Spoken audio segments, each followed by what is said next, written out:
J'ai mal aux pieds, j'ai les lèvres gercées comme un professeur de ski. Certains en ont toujours rêvé, participer au Tour de France, ni sur le bord des routes, ni sur son canapé, mais en conditions réelles. Guillaume Prébois l'a fait. Journaliste chez nos confrères du Monde, ce passionné de cyclisme décide cette année de s'élancer à la conquête du Tour. Plus de 3500 km en empruntant le même parcours que les pros, mais 24 heures plus tôt. Chapeau. Eux, ils sont 189, ils sont dans un peloton et vous connaissez l'effet d'aspiration. Ben voilà. Nous, en fait, on est en échappée sur le Tour de France. Avec une précision, c'est que notre échappée dure 3570 km. 7 heures d'ascension, là où les pros n'en mettent que 4, 7 heures de souffrance et de solitude, un exploit salué par tous les amateurs. Je préfère ça que le Tour de France. Pourquoi? Parce que c'est un exploit sportif. 10 mois de préparation, une équipe de 7 personnes et un coéquipier, voilà à peu près les seuls points communs entre ce tour et l'épreuve officielle. Pour son père qui l'accompagne, ces articles dans les colonnes du Monde sont pourtant d'une grande utilité aux coureurs. Il annonce vraiment ce qui va arriver. Et effectivement, lorsqu'il a prévenu que les descentes étaient très dangereuses ou qu'il y avait d'autres difficultés sur le parcours, ça s'est toujours avéré juste. Si Guillaume Prébois parcourt plusieurs milliers de kilomètres par an pour son plaisir personnel, les routes du Tour s'avèrent bien sûr très éprouvantes, surtout en montagne, d'où la nécessité d'une surveillance médicale. Il est en super forme, c'est quelqu'un qui s'est très bien entraîné, il a fait entre 15 et 1000 km par an, il est passionné de cyclisme et je suis persuadé qu'il va aller jusqu'au bout. Au bout de la performance physique, bien sûr, mais aussi au bout d'un rêve, celui de participer à l'un des plus grands événements sportifs du monde. De quoi inspirer celui qui opta pour l'écriture plutôt que pour le sport. Des volutes de brume dansent autour des sommets dentelés. Le fracas des torrents rafraîchit l'esprit qui divague.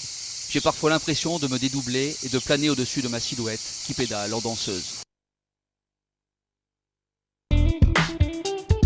Notre objectif, c'était de démontrer qu'une personne normale, entraînée, qui mange, boit et dort, qui vit sainement, peut faire le Tour de France sans graves conséquences sur son organisme. Moi, j'ai pas perdu 1 kilo et j'ai l'auto-hématocrite, donc les globules rouges dans le sang qui sont exactement les mêmes qu'au départ.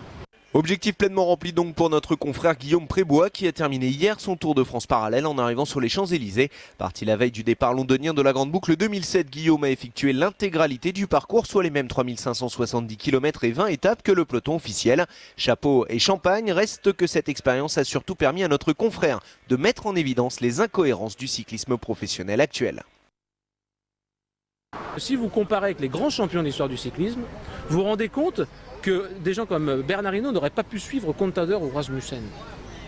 Ça vous fait pas réfléchir, ça? Moi, ça me laisse perplexe.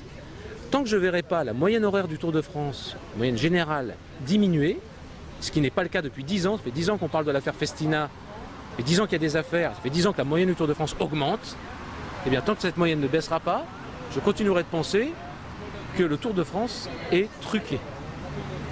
Voilà. Et du premier au dernier.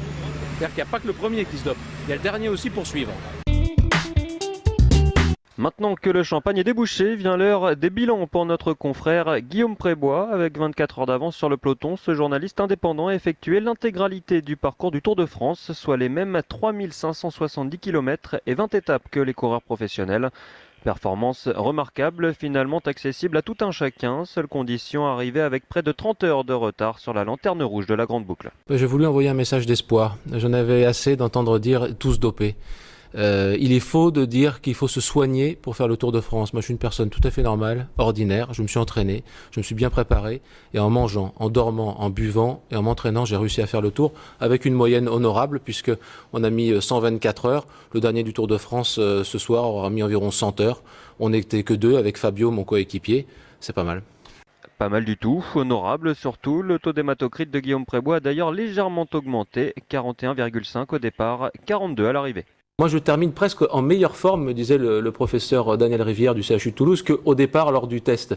Ça veut dire quoi? Ça veut dire que si moi j'y arrive, des champions, des gens qui ont vraiment du talent, peuvent parfaitement le faire. On peut avoir un Tour de France propre avec des vraies valeurs. Restent ensuite les questions de chrono et de concurrence et une interrogation. Les temps actuels des coureurs sont-ils crédibles? Si je suis franc avec vous, non. C'est-à-dire à la vitesse à laquelle ils vont, c'est pas possible. Et je crains que même pour terminer un Tour de France, il faille céder. Guillaume Prébois n'est pas Alberto Contador, mais c'est peut-être lui le véritable vainqueur du Tour de France.